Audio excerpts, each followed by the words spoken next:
Hello students, आज की video में हम algebraic fraction and formulae exercise 1B 8 addition question number 1 part C start कर रहे हैं।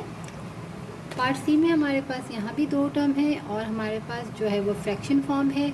इसको हमें सिंपलेस्ट फॉर्म करना है। तो सबसे पहले हम क्या करेंगे, दो अलग टर्म दी हुई है, इसका हम क्या करेंगे, एलसीएम फाइंड करेंगे। तो यहाँ भी अगर हम देखें डिनोमिनेटर में 3c है और यहाँ पर 3d है, तो यहाँ पर जो नंबर है वो दोनों में कॉमन है, 3 कॉमन है और वेरिएबल जो है यहाँ पर c है और यहाँ पर d है।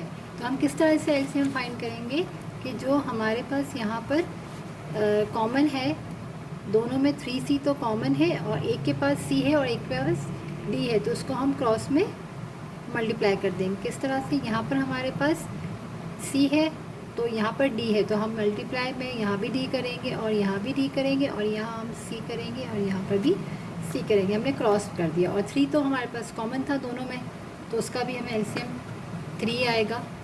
तो अब हमारे पास जो हमारा एलसीएम फाइंड हुआ है वो है 3cd और यहाँ हो जाएगा d माइनस c, और इसके आगे हम सॉल्व आगे नहीं कर सकते, बस यही हमारा आंसर है। पार्ट डी में हमारे पास यहाँ भी अगर हम देखें तो हमारे पास दो टर्म है और यहाँ पर 3k दिया हुआ है डिनोमिनेटर में, यहाँ पर 8k, तो k दोनों में कॉमन है, 3 और 8 है। तो यहाँ पे सबसे पहले अगर हम इसका एलसीएम फाइंड कर लें 3 और 8 का अगर हम एलसीएम फाइंड करते हैं तो अगर हम 3 के टेबल से कर रहे तो 3 1 ज़ा 3 और 8 ऐसे ही रहेगा हमारे पास। फिर हमने 2 से किया तो 2 4 ज़ा 8, हम डायरेक्ट 8 से भी कर सकते थे क्योंकि यहाँ तो 1 आ चुका है। तो 2 1 ज़ा 2, 2 2 ज़ा और 2 1 ज़ा 2 और 2 1 ज़ा 2। तो अब हमारे पास कितने, 3 2 है और 1 टाइम 3 है, तो 2 2 ज़ा 4, 4 2 ज़ा 8, 8 3 ज़ा हो जाएगा हमारे पास 24। तो एलसीएम हमारा आ गया है 24। तो हम यहाँ पर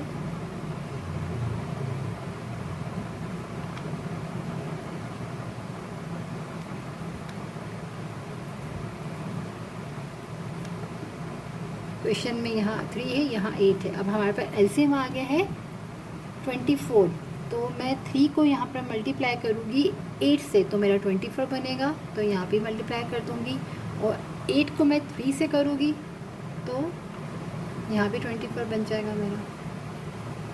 और दूसरा भी ये है कि अगर एलसीएम के अलावा भी अगर हम देखें तो k जो है वो कॉमन था और 3 और 8 दोनों डिफरेंट टेबल के हैं, यानी दोनों एक ही टेबल में नहीं जाते जैसे कि 3 और 8 बड़ा नंबर है, 3 छोटा है। अगर हम 3 देखें के टेबल में तो 8 नहीं जाता है, यानी दोनों डिफरेंट टेबल है। तो सिंपल हम यूँ भी कर सकते हैं कि इसको हम क्रॉस में मल्टीप्लाई एंड डिवाइड 8 से कर दें और यहाँ इसको हम 3 से कर दें, तो डायरेक्ट भी कर सकते हैं क्योंकि दोनों डिफरेंट टेबल है। तो अब हमारा एलसीएम क्या आ जाएगा यहाँ पर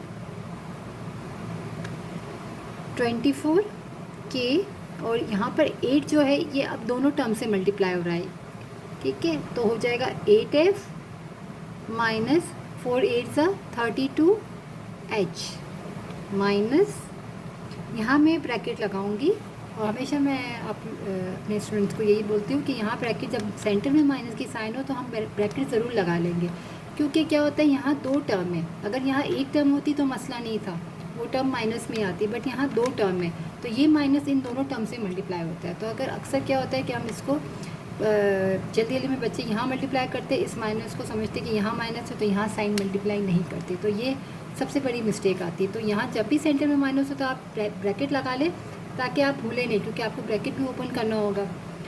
तो 3 2 ज़ा कितना हो गया 6f और माइनस 3 5 ज़ा 15h, 8f minus 32h minus 6f और माइनस इंटू माइनस 15h। अगर आप ब्रैकेट नहीं लगाते, अगर आपको याद रहता है तो अच्छी बात है, नहीं रहता है तो वो अगर माइनस अगर आपसे जल्दी में स्किप हो जाएगा तो यहाँ आपका माइनस चलेगा तो आपके आंसर भी पूरा गलत हो जाएगा।